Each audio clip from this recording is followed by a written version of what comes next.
Good morning.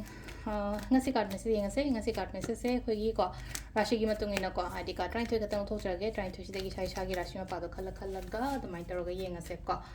ado ahan base da lay re ani shu base da lay re ahum mari manga taruk taret nipan mapan tara taramathoi Taranitoy. Kwahan ba ko mesh rashi yun na lag ko message se kay no card se kay no kay card no yenga se ko mesh rashi yun na sila se thoy katang nuai tre ngarang na jo thoy nuai to ko to boin lag ko ni mesh rashi ge jo ko brish rashi ge daw ya gani methun rashi yun na se dalai se ko hadi guidance kumba kay kumba follow to ro thabai khang kumba to biyo ko sisena kay no ko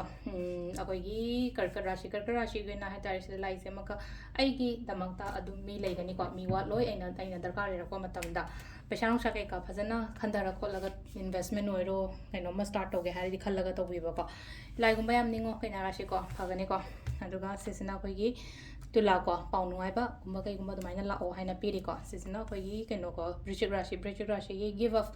don't give up हाइबगी type ने को सिलाई से को give up तौबा यादे problems लेरगा they face तौ खोलो हाइबे मो ने को धनु की से लेरी से aina kaino haras ne ko se da ko katang king of one sign like energy se ko hadi takpiba tambiba guide kumba kai gumba mingon da tawbo khopa mai taroga tawbiyo ko sum hadi aina khangjaba hijaba tumba mayam do ko makar gina katang stuck tawre thabak se amka hang tawraga leibe type da dai chokla hadi delay oiba ko pa aduga sesna kumbra shi ko isai thanda leina ko meditations kumba kai gumba ga tawle ma pani pan thok ta nang ji se last ki minna ko minna sina hadi grow and growth kumba kai gumba do maina khara lai ko ado sidalai ko gi rashi gi matungina tarot card reading ma'am thank you